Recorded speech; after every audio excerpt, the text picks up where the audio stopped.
พระสุภากรรมาลทีตุเถรีทรัพย์สินเงินทองไม่ใช่อริยทรัพย์พระไตรปิฎกเล่มที่26พระสุตตันตปิฎกเล่มที่18ขุตกนิกายเถรีคาถาลูกสาวของนายช่างทำทองชาวกรุงราชคฤห์คนหนึ่งเป็นสตรีถึงพร้อมด้วยความงามทั้งรูปร่างหน้าตาและผิวพรรณนางจึงได้ชื่อว่าสุภาความที่เป็นลูกสาวของช่างทำทองคนจึงเรียกนางว่าสุภากรรมาลทีตุครอบครัวมีฐานะร่ำรวยทรัพย์สินมากมีบุตรเพียงคนเดียวคือสุภาเหล่าญาติจึงมีความหวังที่จะให้เธอได้แต่งงานกับสามีที่เหมาะสมคู่ควรกับตระกูลของตนเพื่อจะได้มีหลานไว้สืบทอดทรัพย์มรดกแต่นางก็ไม่เคยสนใจไม่มีใจน้อมไปตามที่ญาติตั้งใจวันหนึ่งนางทราบว่าพระพุทธเจ้าเสด็จมายังกรุงราชคฤห์เธอจึงเข้าไปเฝ้าฟังธรรมพระศาสดาทรงเห็นว่าขณะนี้สุภาอุบาสิกามีอินทรีย์แก่กล้าเหมาะแก่การฟังธรรมที่พระพุทธเจ้าทุกพระองค์ทรงรู้แจ้งและทรงยกขึ้นแสดงแก่หมู่สัตว์ที่ควรตรัสรู้ได้แก่อริยสัจสี่สุภาฟังธรรมแล้วได้บรรลุโสดาปัตติผลเป็นพระโสดาบันนับแต่วันนั้นจิตใจของนางก็มีแต่น้อมไปในการบรรพชาไม่ปรารถนาจะอยู่เป็นฆราวาสเลยนางขออนุญาตบวชกับบิดามารดาแต่ได้รับการคัดค้านและเกลี้ยกล่อมให้เห็นแก่พ่อแม่ยามแก่เฒ่าทรัพย์สินเงินทองที่มีอยู่มากมายการบำเพ็ญบุญโดยไม่ต้องออกบวชและการบวชมีแต่ทุกข์ไม่มีความสะดวกสบายเป็นต้นแต่ในที่สุดความตั้งใจแน่วแน่ของนางก็สามารถทำให้พวกญาติต้องยินยอมอนุญาตให้บวชพวกเขาคิดเหมือนกันว่าเมื่อห้ามปรามแล้วไม่เชื่อฟังก็ควรจะปล่อยเธอให้เธอไปเจอความทุกข์สักพักเพราะชีวิตที่ผ่านมามีแต่ความสุขไม่เคยเจอความลำบากบวชแล้วต้องขอเขากินไม่ได้นอนบนเตียงหนานุ่มไม่มีคนคอยรับใช้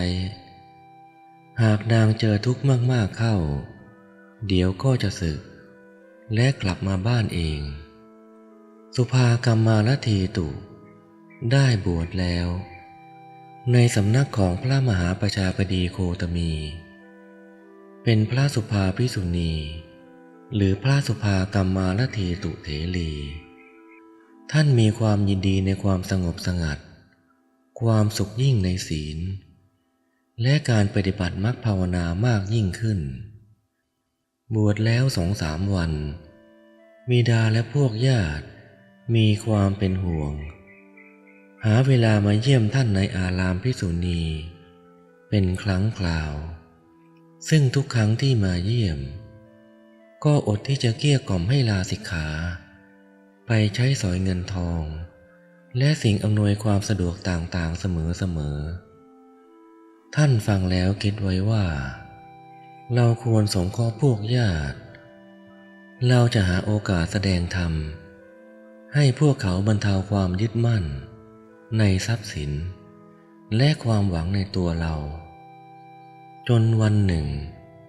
บวชแล้ว4-7 วันเมื่อพวกญาติเข้ามาพบท่านแล้วกล่าวส่วนดีของการครองเรือนพระเถรีเห็นเป็นโอกาสที่จะชี้แจงโทษของการอยู่ครองเรือนและโทษของกามคือความยินดีในรูปเสียงกลิ่นรสโผฏฐัพพะที่น่าใคร่น่าปรารถนาจึงกล่าวธรรมในเรื่องดังกล่าวเช่น ครั้งที่อาตมายังเป็นสาวได้ฟังธรรมแล้วไม่ประมาทจึงบรรลุอริยธรรมแล้วและไม่ยินดีในกามเห็นภัยของเบญจขันธ์ภัยของอัตภาพเช่นชาติภัยพยาธิภัยยินดียิ่งในเนกขัมมะอย่างเดียวอาตมาละหมู่ญาติทาสและกรรมกรละบ้านเรือนไร่นาความมั่นคงและบรรดาสิ่งที่น่าลื่นลมที่คนเป็นอันมากละไม่ได้มายินดีกับความสงบสงัดไม่ปรารถนาจะคุกคีในหมู่ชนที่ลื่นเริงออกบวชเพราะศรัทธาบันเทิงใจในพระสัทธรรมที่พระพุทธเจ้าทรงแสดงประกาศไว้ดีแล้วการที่อาตมาทิ้งเงินทองออกบวชย่อมไม่สมควรที่จะหวนกลับไปยินดีในเงินทองทั้งปวงนั้นอีกอาตมาปรารถนาแต่ความไม่กังวลความไม่หวงแหนเงินหรือทองคำมีแล้วไม่ได้ช่วยให้ถึงพระนิพพานหรือช่วยให้เกิดมรรคญาณเลยสมณะมีไว้ก็ไม่เหมาะสมเงินหรือทองไม่ใช่อริยทรัพย์มีแต่ทำให้เกิดความโลภความมัวเมาความลุ่มหลงเป็นปัจจัยให้เกิดกิเลสความหวาดระแวงภาระในการรักษาเป็นเหตุแห่งความหวั่นไหวประมาทใจเศร้าหมองความผิดใจบาดหมางและความทะเลาะวิวาทส่วนคนที่ตกอยู่ในกามทั้งหลายเช่นรูปเสียงกลิ่นรสโผฏฐัพพะที่น่าใคร่น่าปรารถนาก็เป็นเหตุแห่งการฆ่ากันการถูกจองจ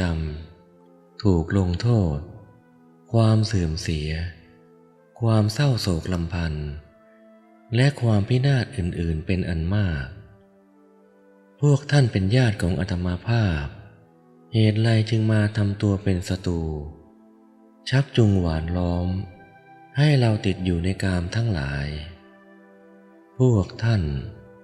โปรดรับรู้ไว้ด้วยว่าอาตมาเห็นภัยในกามทั้งหลายแล้วจึงออกบวชมีศีรษะโลนทรงผ้าบางสกุลแล้วอาตมาภาพเหมาะที่จะเป็นผู้ไม่มีเรือนแสวงหาอาหารจากที่เขาให้พวกญาติฟังธรรมกถาที่ท่านแสดงแล้วรู้ว่าแม่สุภาที่เรารักใคร่สนิทสนมนั้นไม่มีเยื่อใยในเพศฆราวาสอีกแล้วท่านเป็นผู้มั่นคงในความเป็นบรรพชิตพวกเราผู้เป็นญาติไม่พึงทำตนเป็นศัตรูด้วยการโน้มน้าวให้ท่านยินดีในเงินทองและกามทั้งหลายอีกพวกเขาไหว้แล้วลากลับออกไปพระสุภากัมมาลทีตุเถรีใช้เวลานับแต่นั้นเจริญวิปัสสนาไม่นานนักก็บรรลุพระอรหันต์พร้อมด้วยปฏิสัมภิทาสี่เป็นภิกษุณีอรหันต์รูปหนึ่งครั้นบรรลุอรหันต์แล้วท่านได้กล่าวว่าเรานั้นละความพินาศซึ่งมีการเป็นเหตุได้แล้วมีความยินดีในนิพพานทุกเมื่อ